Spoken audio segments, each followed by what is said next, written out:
I love when people recognize me because it just means people are watching the show and liking it. And I don't think they know my name even. I'm like Helena, but nobody can say that. And, I find it very flattering. I'm Justin Jay. As a photographer, I've gotten to shoot rock stars, hip-hop moguls, world-class athletes, and some other truly extraordinary subjects. I'm fascinated by the backstories and life experiences that help shape these compelling people. The right photograph can reveal quite a lot about someone, but some stories can't be told with just a picture. Sometimes you need to sit down, listen, and dig a little deeper. This is The Plug.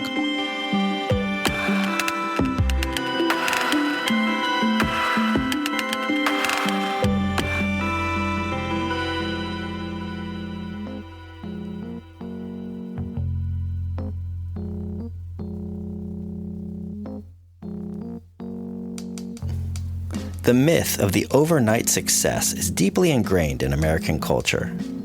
With the proliferation of social media, the gatekeepers of access to the public's attention have swung wide open. Now it seems that anybody with an iPhone and a dream thinks they're just one viral video away from discovery and stardom. But in reality, Malcolm Gladwell's theory that it takes 10,000 hours of practice in order to truly master any craft is an inconvenient yet infinitely more reliable roadmap for success. Today's guest is a talented stage and screen actress that's put in the time, paid her dues, and is currently having a well-deserved moment in the spotlight. She's appeared in many Broadway productions, including Wicked and Bullets Over Broadway, and she's currently starring in the critically acclaimed comedy series, The Other Two. So how do you summon the confidence, faith, and perseverance necessary in order to achieve the proverbial 10-year overnight success? And how do you handle the opportunities once they're finally in front of you? We'll find out as we sit down for an insider's perspective from this triple threat performer. Today, actress, newlywed, and the co-star of one of my favorite TV comedies of the season, Mrs. Helene Yorke. Helena, thanks for sitting down. Good to see you. Good to see you. You've had a pretty exciting last couple of months. Are you taking some time to savor it in, or are you just jumping right back in? What do you got going on with yourself? I'm jumping back in. It's funny. My mother-in-law called me. So I got married this month. You were there. We partied. We danced. It was really fun to dance with you and Lisa.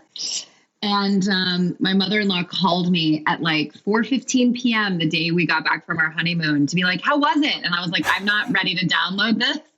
And then she said, she was like, oh, what a letdown. Post-wedding. And I was like, what? I don't feel let down at all. I feel like life returns and then you just like get on your merry way and you start a schedule. And my husband was like back at work right away. And I was like back taking calls and doing my thing. And so you kind of jumped right back into it. Yeah, which is nice. It's not like, oh, your life becomes this different thing now that you add marriage to it. It's almost like I jump back into it to a point where like I'm a little exhausted and I have plans all the time, which I don't know if anybody else is dealing with this fatigue of near constant. People are like, can we get together? And I'm like, no, I don't have any more calendar space. People are so starved for social interaction after the last couple of years. Yeah. And you feel this like need that you have to see everyone. Like I have a really hard time telling people no, like really hard time. Well, I want to jump right in. Let's get the plug out of the way right away. Season 2 of The Other Two, such an amazing show. If you haven't watched it, it's available on HBO Max. And it really is one of my favorite shows of the season. I'm not just saying that. It's just absolutely hilarious. And you guys just got picked up for season 3. So congrats on that. Thanks, man. So I have a question about that. So your first season was on Comedy Central. The second season, this last one, was on HBO Max. Was there a significant difference in tone of what you were able to do on one versus the other? Because one of my favorite episodes from this season was there was a show that revolved around a dating app that there was a mishap with some butthole pics, which was like so hilarious. I mean, was there anything that you were able to get away with this season that felt different? It's a really great question. The answer is boring.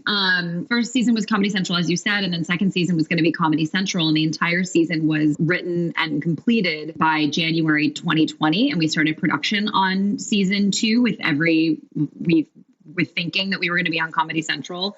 Our production started February 2020 and shut down on March 12th. And we were shut down for a year, but those episodes remained the same. Chris and Sarah did a really good job. Those are the show creators of amping up their season. And it's exactly as it was intended for Comedy Central. It just happens to be on HBO Max now. Interesting. There's some pretty hilarious but risque themes in the show. I'm impressed that would have been on regular TV. Yeah. I mean, I think that Comedy Central can get away with a lot. I mean, they do roasts, and I feel like South Park has gotten away with so much. And so there's definitely the bandwidth there for that. But no, we get asked that a lot, like about, the difference of HBO Max. And then like the answer is like, no, we actually shot this over the course of a year and a half, which was the worst, but it was what it was. Well, so I was reading this interview a little while back with it was Robert Plant from Led Zeppelin, and he was laughing about how often fans would come up to him, and rather than ask for his autograph or his picture or his insights about Led Zeppelin, all they wanted to know was what it was like to play with Jimmy Page. And we'll get to you in a minute, but I want to know, what's it like working with Ken Marino? That guy, his comedy timing and his delivery, it was so just brilliant. I mean, were there any standout moments on set with him? I mean, yes, there are so many. Can't really get through a scene with Ken Marino without laughing. I mean, he takes his own time and does his own thing. I think that's one of the greatest joys of doing this for a living is I've had the wonderful opportunity of working with a lot of really funny people that I find incredibly inspiring. And I just remember when I found out that Ken was doing the show years ago, I was really nervous to meet him because I was, of course, a fan, and he's so funny and somebody I would consider funnier than me. But I'm trying to think of a standout moment, but every day at work with Ken feels like a standout moment, as cheesy as that is to say. It's watching a strange brain at work is very funny. So, I mean, I think he first came on my radar. I think it was like the last season 4, I think, of Eastbound and Down. He had a character arc on there. And we're so used to seeing the Kenny Powers character as this kind of overconfident, like brash asshole. And, they introduced Ken's character and he kind of like flipped the whole thing. We got to see Kenny Powers kind of like on his heels and a little bit insecure, and it was really interesting. But, I got to thinking, Streeter, Ken's character on your show, he's also very insecure and he's very needy. And I'm wondering, was that something that was built into the character from the script from the beginning, or did you guys kind of develop that dynamic as you all work together? That's a great question. I think what makes Chris and Sarah so brilliant is that they wrote characters for the pilot. And then I know that they met with Ken to see if he wanted to play Streeter. And then moving forward, these characters were really written around the actors they had hired, which I thought was incredibly smart. Ken does a very good job of being someone with bravado who is inherently deeply insecure. It's something he does across the board, for his whole career. Yeah. I think it's funny, the idea that this person be this powerful music manager, but actually, want love and be worried that people are talking about him behind his back. That's what makes working on a show for over a spell of now 20 episodes that's such a pleasure, is that it's tailored to you. And I think certainly in Ken's case, tailored to him as well. I mean, it would be so boring if he was just blanketly confident. Like it would be such a douchebag. Oh, no. I mean, I think that's what makes it so three-dimensional, because he's this kind of outward douchebag, but it's based out of an insecurity. I mean, that's what kind of like makes it empathetic in a way. Yeah, and I think that's what makes Ken such a special person, is that, while he's Ken Marino and we walk around and get dinner all the time, and he was living with Drew at the time, and we spend time together because he comes in town from LA to shoot here in New York, and he gets recognized like crazy, like on a near constant basis. But at his core, he's just a really sweet, good man. He's got 2 kids and his wife, and, he loves his friends, and he's a very loving person and dad. And I think that's what makes him so great. He's not living his life like he's, Ken Marino. He's living his life like he's Ken, and, having the people around him that matter. I feel like it shows through in his character too, because it's the fact that we're all a little bit in on the joke that I think he is probably a nice guy and he's playing this asshole. I mean, I think that if he was truly that person, I don't think anyone would want to hang out or watch him as much as we do, I think that goes for everything he does. Everybody says, oh, he played a type, but I think we're all good at something. And I think Ken is It's just so funny that you mentioned it, because now thinking back on other stuff he does, it's like such a through line of his work, right? To be a dude with bravado who's actually deeply insecure. I think he finds masculinity funny. Like the idea that you be this like macho dude and that be, you know, the center of who you are. I think that he knows and inherently feels that is funny. He's physically a pretty big dude, right? Yeah, he's a big guy. He's like 6 something and, you know, he's in shape. He fasts every month for 3 days. He does like a juice cleanse. And so you'll be like, Ken, let's go out for dinner. And he's like, I can't, I'm on the cleanse. Like it's 3 days. You have to just leave him alone. And he gets really cranky and you steer clear. That's so funny. I love contrasts like that between character and actor. Yeah. And sometimes he just calls me up to tell me he's like proud of the work I did on the show. It's really crazy. He's a good friend, and I think he's excellent on the show, and also just like such a nice balance for what the environment on the show is, which is this, you know, in the biz type of vibe. And I think the biz is way sillier and dumber than most people on the outside would maybe know it to be. And that's what makes the show funny. I think the biz is like deeply dumb. Well, you know, getting back to, you know, you talking about cracking up doing scenes with him. I know, you know, on a set, time is such a finite resource, especially on TV, as opposed to maybe a feature where the budgets are a little higher and you might have more time to kind of explore a scene. Like, give me a rough estimate. What's a window of the amount of takes that you would do on an average scene? Because I'm actually more interested, not when you're not nailing it, but when you are nailing it and the material's working and it's hilarious. Like, how much latitude do you guys have to do alternate takes and improv and stuff like that? We do a lot of takes on our show. So we have a lot of opportunities to wiggle around in the material and find what's funny about it. And then in the editing room, they have a heyday of, you know, what really worked, ended up working. Right now, there's a big IATSE movement happening. So crews will strike because I think that we generally need more time to shoot episodes. But, you know, these are crazy long days. But again, we're always having a good time and cracking up and laughing on set. There is room for improv, but on our show, we're pretty by the book on it, which again is a question we get asked a lot. Like, how much are you improvising? And it feels improvisational, again, because I think the writing is so good for each actor. It feels like it's really coming from us because the writers who wrote it know what we do well. And oftentimes Chris or Sarah, who created the show, will direct episodes and give notes. Like, we'll be doing takes and they're just not getting what they want. And they'll come out from behind the camera and they're like, can you just do it the way you would do it? And that's the note, which is like, you forget. You're overthinking it. It's written for you. Yeah, it's written for you. Do that thing that you would do. Like, say this the way you would say it. It seems so simple, but I'd be like, oh, right, okay. And then it would be 2 takes and we'd be done. Is there a lot of gold on the cutting room floor? Yes, especially with Ken, like Ken and Drew, who improvises a lot. Yes, there's a lot of gold. And it's funny, we talk about it after watching the episodes, moments that we remembered that didn't make it in, or a line that was like cut for flow or time or anything like that. And, you know, and I think what's nice about having a lot of takes in an environment that we are in is that how something is funny, and especially in this show, the jokes are coming at you fast and loose, and finding a balance it's like a calibration, right? Like, you're kind of turning different knobs. So like sometimes you'll watch a scene and you'll realize like, oh, they skipped out on this, or I remember what I thought on this line and they used the take I felt maybe the least good about in the moment. But I have to say with this show is that I'll watch it and I'll be like, I know what I did for the majority of takes. And then that was like one of the last 2. And I'll think, oh, they were right. The note was right. It was much better smaller, or it was much better thinking of it in that way. So yeah, watching it come together is amazing. How come you guys have the luxury of doing so many takes like that? We don't. We run out of time. Okay. Right. I mean, if you've ever been on a set, if anybody listening has ever been on a set, you're constantly running out of time. Your line producer's like, we've got to keep going. And it's hard. It's hard to it's a balance about where you have time and where you don't, for sure. So I'm wondering, where did you get your desire to perform and your sense of comedy? Because you find with so many funny people, especially stand-up comics, not always, but often, that sense of humor is born from a place of sadness or of childhood pain. But I don't really get that sense from you. Am I incorrect?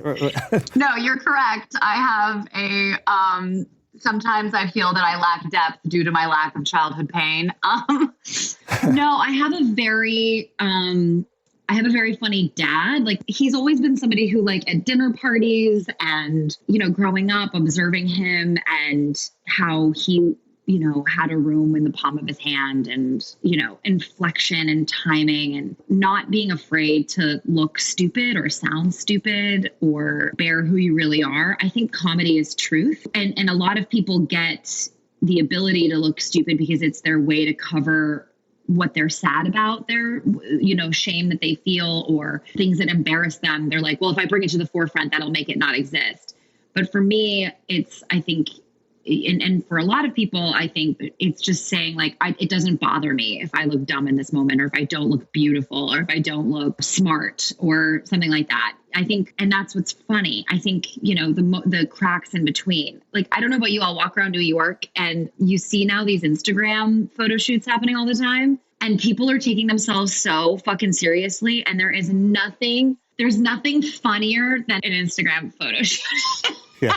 And everybody's the duck face and the posing and the ass out and like wanting so badly in a moment to look cool. Like, that to me is the funniest fucking thing. And like, one of my favorite things that happens in New York is when you're like sitting in an outdoor cafe and there's like a girl or a guy and they're like walking down the street listening to their headphones and they're just like living their lives and they are amazing and they're like strutting their stuff and then they trip.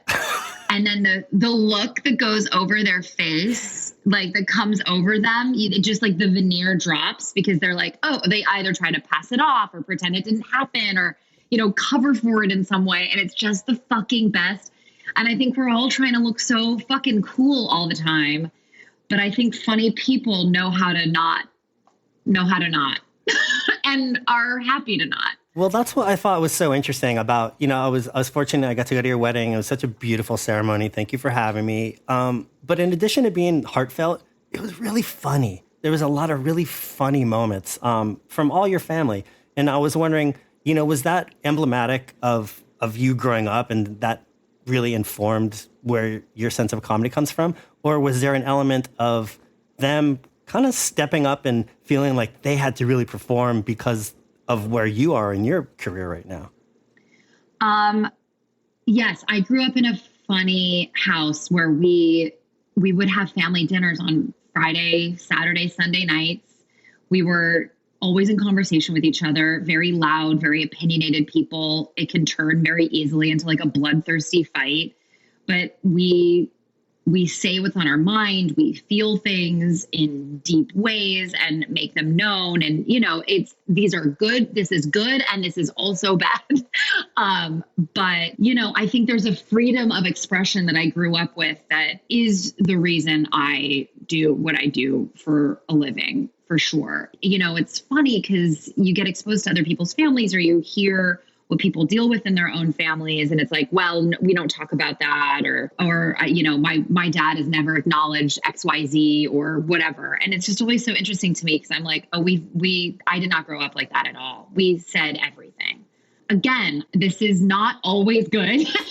Well, I mean, that was a through line with the wedding. I mean, I felt like it was funny and there was a couple cringe moments, but like, that's what made it unique and real and truthful. And I think people really appreciated that, Yeah, it's funny because my husband's family talks less to each other in truths, and I do within their family. And it's been, I hope for them kind of an interesting addition to their dynamic to have me being like asking the brothers, so Scott, who you fucking?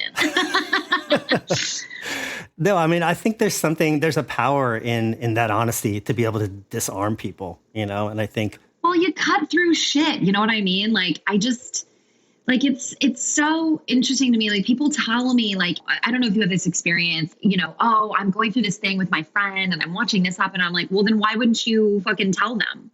Like, it's insane to me. You wouldn't just be honest because oftentimes it cuts deep, but it's like, just be honest because, real friendship and real connection is going to come from you being able to be open with somebody. And that's how you build something, I think, really solid and real that stands the test of time because you were talking about shit. Otherwise, you just like bottle this crap up and you don't know what's going on with anybody at any given time. And you feel sort of lost and disconnected and like you're not getting what you need out of a situation. And it's like, just be honest. So, I mean, you talked before about the biz, and I want to get your take on something. So, you ended up marrying outside the biz, quote unquote. And, your man, you snagged a tall, attractive, incredibly smart, like just an all around rad dude. Shout out to Barry. What's up, my man? But, a lot of actors don't do that. A lot of celebrities don't do that. They tend to marry each other. And I've always been so curious about that. And I think if you would ask them, they might say, oh, well, it's such an incestuous scene, and those are the only people that we meet, and it would make sense. And I guess that's true, but you could say that about anything. I mean, you don't see a lot of veterinarians marrying other vets or lawyers marrying other lawyers to the same degree. Is it really more just that when you become extremely successful and rich and hot, that you're now able to marry other people that are extremely rich and successful and hot, and so you upgrade? I mean, is there anything intrinsic about the profession that makes it a unique experience? Or is it really just like, well, why wouldn't I want to marry a fucking hot celebrity? I mean, what's your take on that? When I was single, I was like, I wouldn't rule out dating an actor, but because I think that artists are fun. I think, I meet other straight dude actors and I'm like, it's fun. It's a ride to be with somebody creative. I understand falling in love with that. And I think to say, like veterinarians don't marry other veterinarians, what I think is more rare is like stepping out of a comfort zone. Like a veterinarian is still probably marrying somebody they met in college or like a part of their friend group, somebody they've been with for 7 years, But I think like celebrities marrying celebrities, I look at somebody like, for example, like Katy Perry is with Orlando Bloom. And if you're Katy Perry, it's got to be so hard to go on a date with somebody like my husband. Like if you went out with Barry and you were Katy Perry, Barry would probably be like, holy shit, I'm out with Katy Perry. You know what I mean? And she doesn't probably want that. I think that fame like that is in many ways very, very limiting. You would think that, it opens your world up to so much, but it doesn't. It's like its own little prison to feel like, I'm so known. Anybody going out with me walks into this date with me with like an impression of how it's going to go or who I am. And I think that's really hard. What I don't get is people that turn their marriages into like commodities, that do things as like, we're a famous pair. Yeah. And I'm like, but then you have to spend every waking moment with your partner. And like, that to me is a big no, thank you. You lose your sense of self. I mean, you're one half of a brand. Yeah. And at the end of the day, how do you connect as a couple, like in the quiet of your house without whatever? Or is it all just like, are you always scheduling like the next thing you have to do or anything like that? Like, I love when you see I think Jennifer Lawrence just married some guy that like owns galleries and she's not public about it. She doesn't have an Instagram. And I'm like, I think that's dope. Didn't Cher marry like a plumber or something at one point? Like, did she marry a plumber? Yeah. Something, or a carpenter. Like it was definitely not a famous guy. Ariana Grande just married a real estate agent. And I'm like, and it's so funny, like maybe this will happen more often, but I'm like, wow. But then I look at like Hailey Bieber and Justin Bieber and I'm like, you guys have separate careers, obviously, but like your relationship is a commodity. Yeah. It's wild. So interesting. But again, you're Justin Bieber. Like, I get it. You've been famous since you were whatever. She's a Baldwin. I mean, I just think that's the circle in which you're in. But I think, it's also a lot of actors say, well, I want to marry an actor because they understand what I do. Or I need to be with an artist because they understand the like ins and outs. They're patient with my weird schedule. And it's like, I just think that excuse is kind of bullshit. Like whoever you're with should love you and support the twists and turns of your schedule in your life. Well, I mean, have you guys been able to navigate that pretty well? I mean, it's obviously on a much smaller scale, but I mean, has there been any conflicts in terms of your schedule and your lifestyle and your traveling and your career? Right. I mean, he's amazing. When I'm shooting, I'm at work till sometimes, 4 or 5 in the morning if we're doing like a night shoot or until the sun comes up and I'm going to bed while he's waking up. And, what's weird about what I do is that it's fleeting. It happens in fits and starts. if anything, I find his job more difficult to understand. Like, he sometimes he goes to work 9 to 6 or whatever during the week, but then like sometimes has to bang shit out on a Sunday. And I'm like, what is this? Like, that to me is so foreign. It's more of a learning curve for me to understand his schedule. During the pandemic, I would like cook dinner and I was like always around. And at one point I had like a chip on my shoulder. I was like, I'm not a housewife. I'm not here to just like cook dinners and do all this shit for you. And he's like, I know that. But again, like he knows who he married. He knows what my schedule is. I mean, yes, it does sometimes stuff come up at like very inopportune times, and it has to be a conversation of like whether or not I do it based on, what our life is doing or whatever. And trying to get him to understand what's important. But basically anybody that lives any sort of a freelance lifestyle is going to have the same scheduling conflicts. Oh my God. Yeah, exactly. And it also, I think that I think it's on the freelancer. I think it's on the artist to be patient with somebody who doesn't have that freelance lifestyle. I don't mean to say like, as a woman, put yourself aside for the man, but like you have to be patient and understanding, I think, for the other party, the person who's being like, wait, we can't go on this trip because you have to do this random reading. Like, I booked all the flights, and you're like, yeah, we have to cancel it. And I've been there. Trust me, I've been there. Yeah, we've all been there. I chose to marry a successful freelance woman myself. So yes, and it almost happened with our honeymoon, and it was, and I really do believe this. I think it's on us to understand that it's frustrating for the other person, and it's hard. But again, like, I think if you married another actor, you'd be dealing with opposing schedules as well. So you'd be running up against the same conflict. So I think that excuse is kind of BS. Like, somebody needs to get what I do. It's like, no, they don't. Well, so, I mean, you've got I feel like the reviews for the other two have been amazing. I've seen you in a lot of really beautiful photo shoots lately, by the way. I've been following your stuff on Instagram. Oh, thank you so much. You got a little heat on you right now. I'm curious, does this feel like a transformative chapter in your career? Does this feel different or similar to other kind of arcs or periods of your career? It's a really good question. And I'm at a place in my career where I've had the expectation that certain moments were going to be a moment, and that, it was going to catapult me into the next thing. And do I feel that I have heat on me right now? Like, yes, of course. It's fantastic. Like, people are loving the show. They're loving my work. It's so gratifying to be a part of something that I love and believe in, and that people are watching it and liking it and following me on Instagram or, whatever. But I think what I've gained over the course of probably the last, 6 years is, you can really die at the helm of your own expectation for your success or where something will lead you. And while, yes, I feel it, I'm like, yeah, but there's still work to do. There's still stuff to show up for. There's still whatever else. And I just think it's just like an amazing expansion on what I've been building for almost 15 years.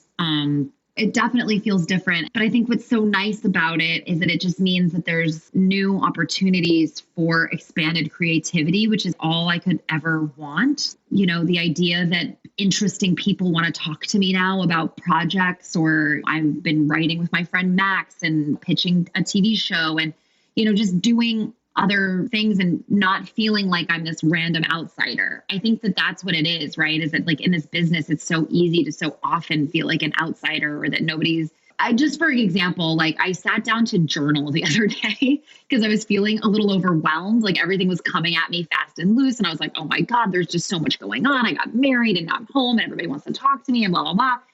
And I went to sit down to journal, and the last entry I had done was in April. And the entry was like, I feel stuck. I'm ready for movement again. Like, I feel like I've been standing still for 2 years, whatever. And I saw that journal entry and I was like, oh, right. Every moment comes with, the parts of it that are scary or frustrating. So I'm just trying to ride it, because I think when you're riding high, enjoy it, because it ends. You never know. You just never know. And I've experienced this in my career too. Like there was this, this false notion that like, oh, well, I got this cover, or I shot this album cover, or I got this project, and I'm just going to just leap into the stratosphere of the next chapter. And it's like, doesn't really happen that way. I mean, at best you can hope for is opportunities. It'll open doors, but you still got to do the work and you still got to continue what you've been doing the whole career. Yeah, that's how I try to explain it to friends of mine that have corporate jobs where there's kind of a line, right? That it's like, okay, you're at this job and then you interview for the next one and you make a little bit more money, or it's like a bigger deal of an opportunity. And it sort of has like a nice, line that kind of goes steadily upwards.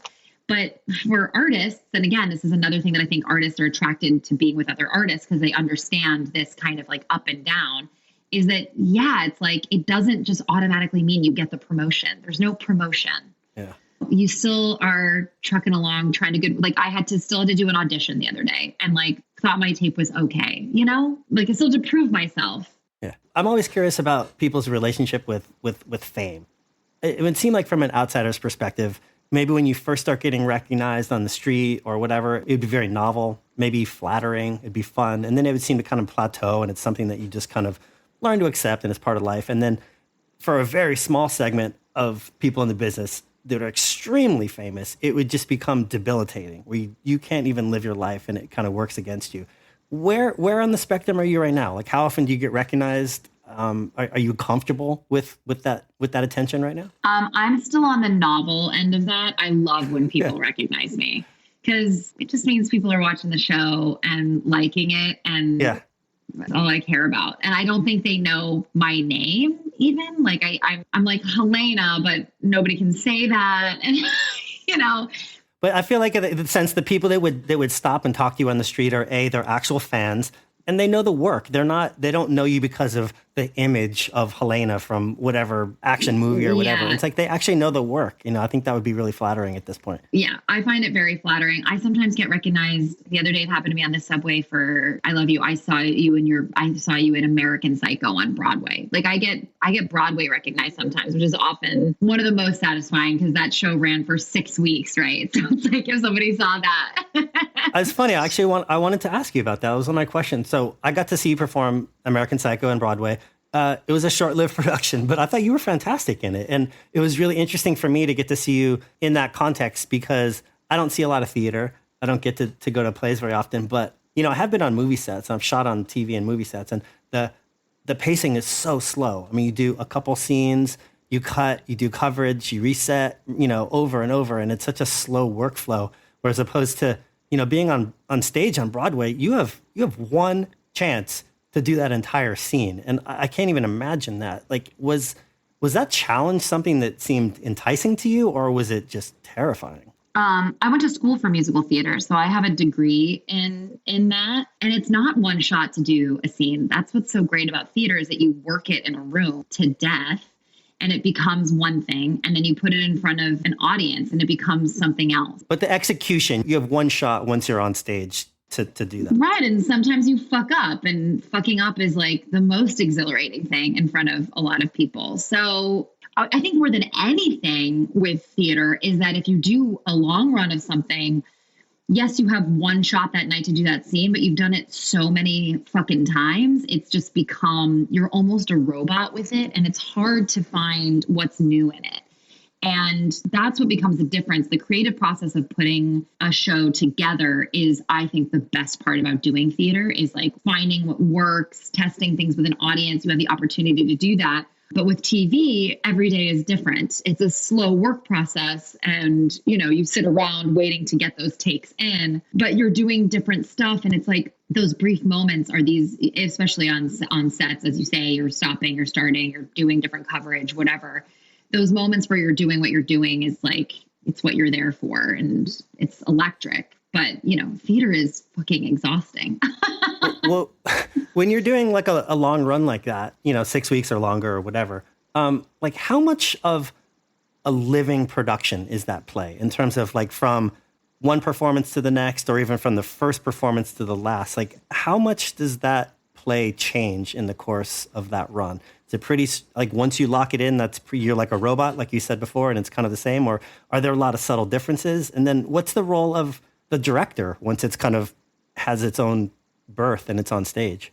So it's a really great question. I ran a show once for a year, and when you put it on its feet, you get it, whatever. And then You start running it. And then in the first couple months, it starts to morph into something else. The first couple weeks, like especially with American Psycho, you're noted by the director. The director's watching every performance. You have an opening night, and then that's your show.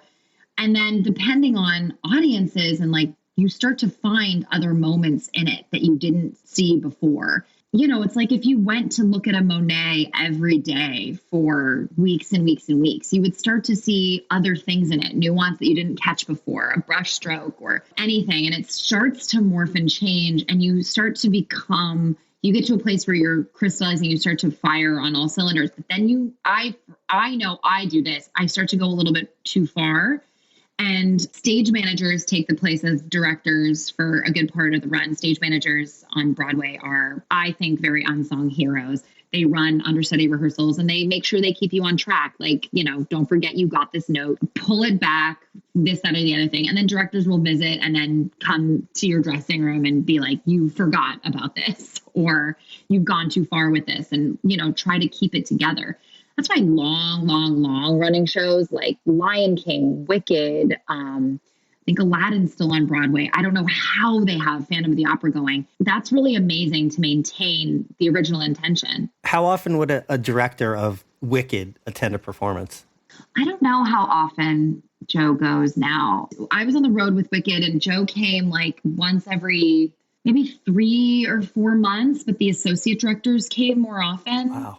Yeah. That infrequent. So there really is a sense of like, it's been birthed and now it's... Wow. You're left alone with it. Yeah, there's like this saying that happens once you open it, is that it's like, it belongs to the company now. It's like the company's show. That being the company being the company of players. Yeah. But it's hard. It's hard because then you start to find stuff and you feel that it's working, but it's hard to see the forest for the trees when you're in it, when you've been in it 8 shows a week, and they're trying to like make sure that the original message and intention is maintained. Do you know what I'm saying? Yeah. You can like get a little, I can anyway, get a little off the rails. Because I'm like, but this works.